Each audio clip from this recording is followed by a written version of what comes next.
America's most cherished holiday, Thanksgiving, was built on a foundation of pure, unadulterated absurdity.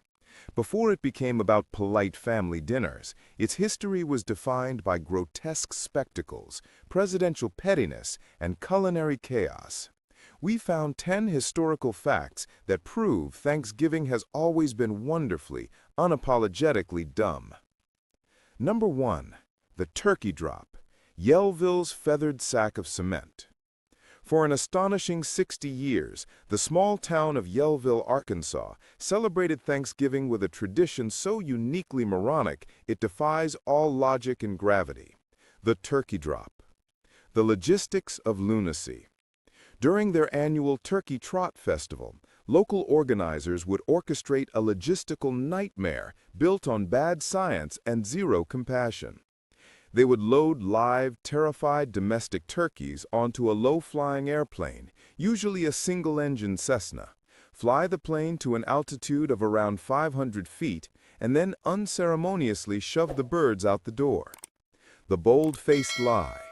The official, and I use that term loosely, justification offered by the organizers was that the turkeys were simply being given a playful chance to return to nature. They claimed that domestic turkeys could use their wings to glide gently to the ground. This is, to put it mildly, a bold-faced lie refuted by basic avian biology. Domestic turkeys, specifically bred for their massive size and meat yield, not their aerodynamic skills, are structurally incapable of sustained flight. They are, in fact, remarkably dense. What followed was a grotesque spectacle. The birds plummeted like feathered sacks of cement toward the town square, often suffering broken bones, internal injuries, or instant, horrific death on impact with cars, rooftops, or the ground. It was a dizzying, grotesque lesson in gravity that absolutely no one asked for. The decades of denial. The tragedy of the turkey drop is its longevity. It persisted for 6 decades, a spectacle of animal cruelty disguised as a quirky small-town tradition. Despite decades of national outrage, protests from animal rights groups, and mounting negative media attention, the town stubbornly defended the tradition as a matter of cultural identity. It only ended in the 1990s after the national outrage finally became deafening, convincing the organizers that maybe, just maybe, throwing birds out of a plane wasn't the best look for their community tourism board. The memory of the Yellville turkey drop remains one of the most hilariously misguided and cruel Thanksgiving customs ever devised. Number 2. Rebecca the Raccoon, Silent Cal's Thanksgiving Clemency. In 1926, the White House received a truly special Thanksgiving delivery for President Calvin Coolidge, known as Silent Cal. It wasn't a delegation of foreign dignitaries, a diplomatic gift, or a shipment of fine wines. It was a live raccoon from Mississippi, sent with the explicit instruction that it be cooked and served for the holiday feast. The president's peculiar choice. Now, most presidents might have politely declined the offer to eat a wild raccoon, sending it to a zoo or sanctuary. But Silent Cal, known for his eccentric collection of presidential pets, did something far stranger. He took one look at the creature, decided against adding it to the menu, and promptly adopted it as a family pet. The White House pet celebrity. He named her Rebecca. She wasn't relegated to a cage in the basement. She became a minor White House celebrity with custom-made collar, bearing the inscription White House Raccoon, a specially constructed treehouse on the South Lawn, and free rein to wander the executive mansion.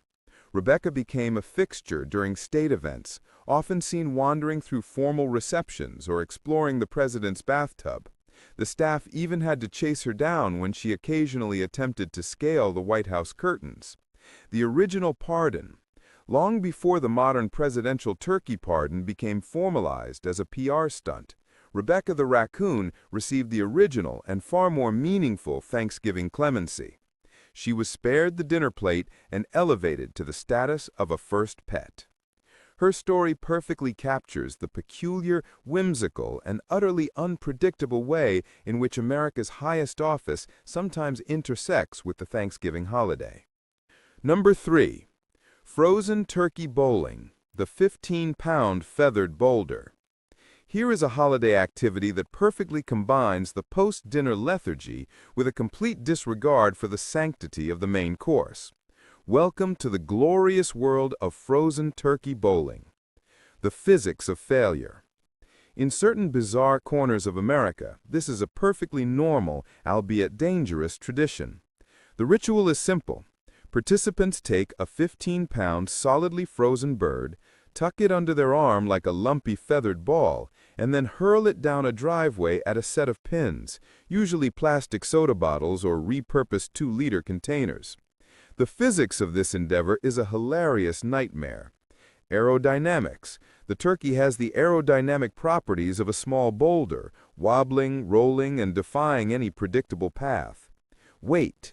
It is impossibly heavy and lopsided, making the release point wildly inconsistent. Impact. The resulting collision between the frozen bird and the fragile pins is a cacophony of thuds, cracks, and laughter. The culinary conundrum. The sheer glorious absurdity is the appeal. It's probably the only sport in the world where, after the final frame, you can take your bowling ball home, thaw it out, and serve it for dinner the next day. It's a testament to the human ability to turn literally anything, even the centerpiece of a sacred feast, into a bizarre competitive game. Frozen turkey bowling is the perfect synthesis of food waste, physical comedy, and seasonal stupidity. Number 4. Macy's Parade's creepy first balloon, the floating demon toddler. Today's Macy's Thanksgiving Day Parade is a cherished, family-friendly showcase of cartoon characters, Snoopy, SpongeBob, and giant cheerful stars. But the parade's first ever custom-made giant balloon, which debuted in 1928, was something straight out of a nightmare, a spectacular miscalculation of scale and design. The Uncanny Valley debut. The debut balloon wasn't the cartoon character you knew. It was a nameless, monstrous, humanoid figure that instantly landed in the uncanny valley. It featured a lumpy, misshapen head, a terrifyingly fixed grin stretched too wide across its face, and vacant, soulless eyes. Its proportions were all wrong. Massive hands, too short limbs, giving it the unsettling appearance of a gigantic, floating demon toddler drifting ominously down Broadway.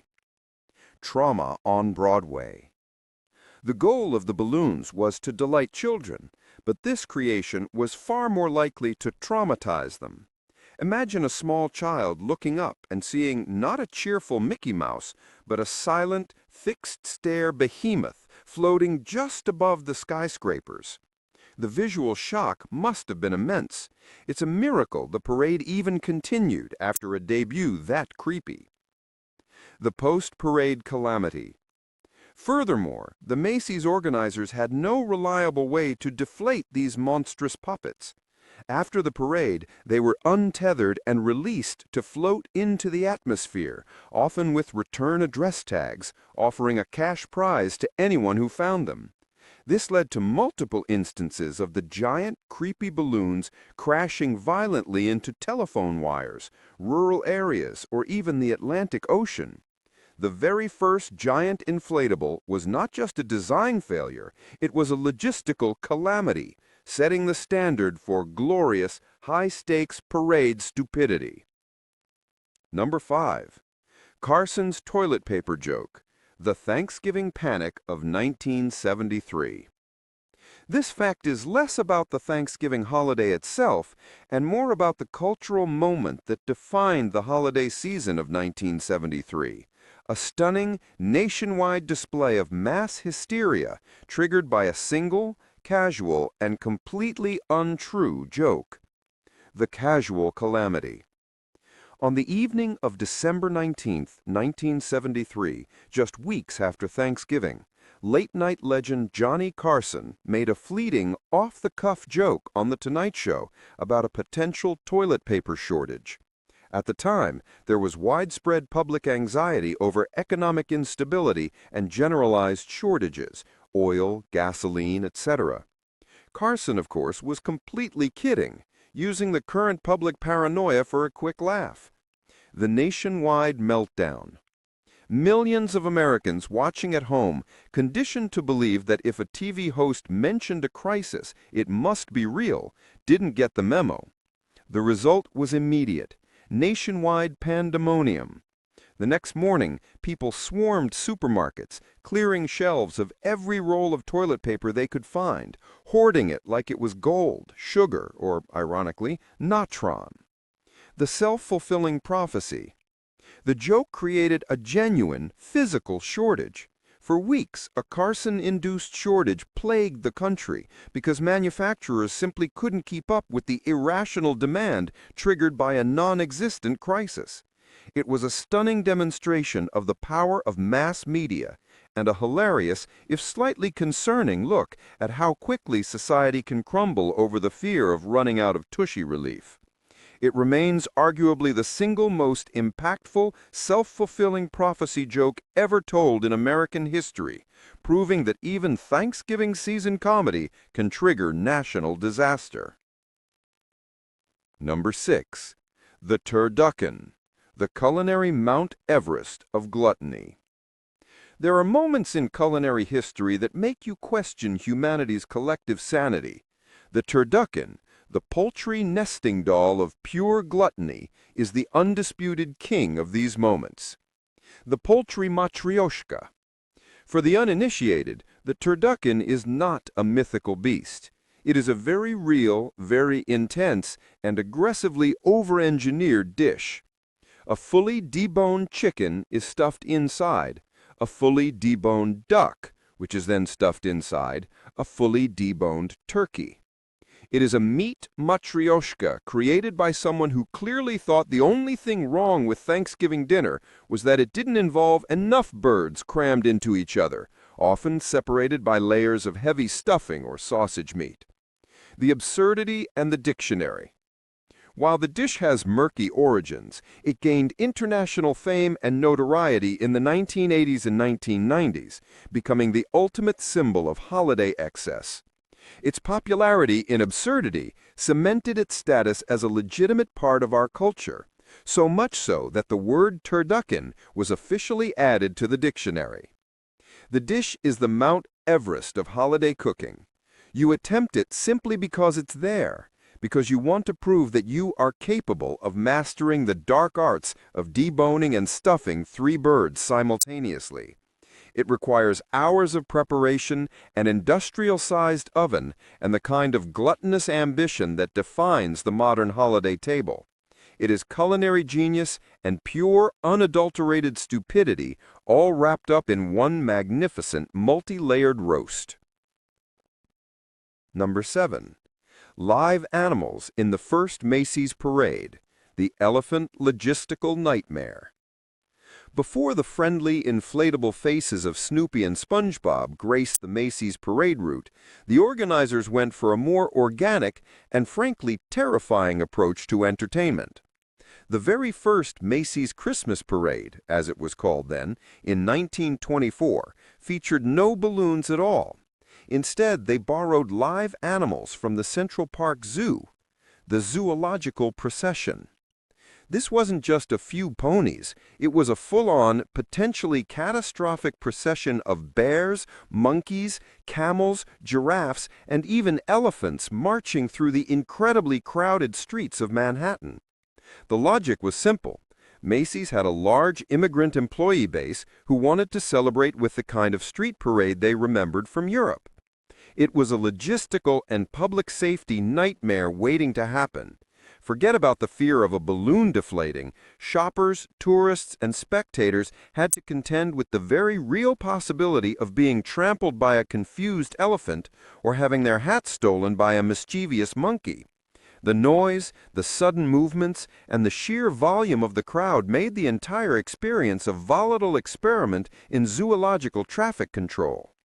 The organizers wisely switched to the far safer and less messy balloon soon after, recognizing that while a floating demon toddler, fact number 4, was creepy, it was still less likely to eat a spectator or engage in vehicular manslaughter.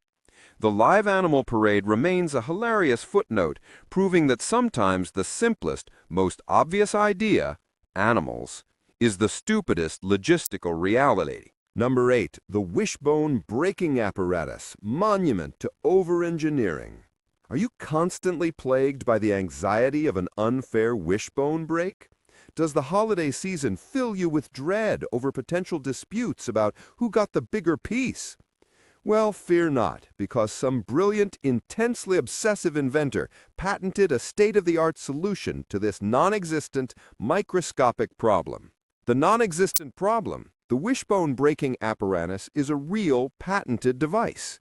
This contraption is a small, complex monument to over-engineering designed to eliminate the inherent unfairness of the spontaneous wishbone snap, the mechanics of fairness. The device works by holding the wishbone securely in place while allowing two people to pull on it with mechanically equal force.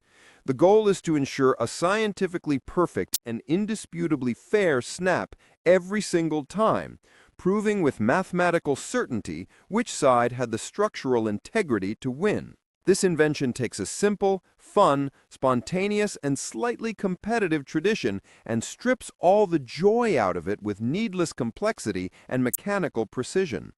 It embodies the human capacity for taking the smallest ritualistic conflict and attempting to solve it with technology designed for a mission to Mars. It's the perfect absurd gift for the family that has everything, including a lawyer on retainer for holiday disputes. Number 9. The Porkyup, the centipede of culinary horror. Every family has its own quirky little tradition, but one family took this concept to a whole new, somewhat horrifying level by creating the so-called Porkyup, the drumstick deficiency. The problem was simple and relatable. For a large family gathering, the turkey only provided 2 drumsticks, and 2 drumsticks were never enough. The father's solution, however, was both ingenious and fundamentally terrifying. The Frankenstein of poultry. He decided he would simply sew a dozen extra legs onto the turkey before roasting. Using a sturdy needle and thread, he transformed an ordinary bird into a multi-legged culinary monstrosity resembling a centipede or a crustacean from a horror movie. The bird was nicknamed the Porkyup, a portmanteau of pork and turkey, likely due to the use of small pork-based sausages for the legs. Imagine this culinary Frankenstein being brought to the holiday table. A roasted creature bristling with drumsticks, an anatomical anomaly that simultaneously solved the drumstick shortage and likely gave the children lifelong nightmares about multi-limbed poultry. It wasn't just a meal, it was a work of unsettling amateur anatomical art. The Porkyup remains a bizarre, charming, and utterly gross example of holiday culinary desperation. Number 10. Plymouth Rock is a fabrication, the ultimate historical myth. Plymouth Rock is one of America's most sacred historical artifacts. It's the legendary spot where the Pilgrims supposedly first set foot on American soil in 1620, a symbol of courage, perseverance, and the very beginning of the nation. It's also a complete and total fabrication invented by one guy more than a century after the fact. The shaky third-hand account. The Pilgrims themselves, in their detailed writings and journals, never mentioned landing on any specific rock. The entire foundational story originated in 1741, 120 years after the Mayflower arrived. The source? A 94-year-old man named Thomas Faunce, who wasn't even born when the Mayflower arrived. Faunce, a church elder, claimed that his father had told him that he had been told that this was the exact rock where the landing occurred. Based on this incredibly shaky third-hand account, the townspeople decided the story was good enough to be canonized. They hoisted the rock up to move it for easier viewing, and in the process promptly broke it in half. The original portion of the rock that exists today is only a fraction of what was originally a much larger, less impressive boulder. The entire history is built on a dubious rumor, a broken stone, and a desire to mythologize a starting point. Plymouth Rock is the perfect symbol for Thanksgiving, a beautiful, beloved national story we all celebrate, based on something that almost certainly never happened. We have navigated the glorious stupidity of the turkey drop, the terror of the pork yup, and the pure absurdity of Silent Cow's pet raccoon. But we know the holiday's history is even weirder than these 10 facts. What is the single dumbest, most unbelievable historical Thanksgiving tradition that we missed? Call us out in the comments below. If you appreciate history that isn't afraid to get wonderfully weird, smash the like button and subscribe right now to keep exploring the footnotes of history.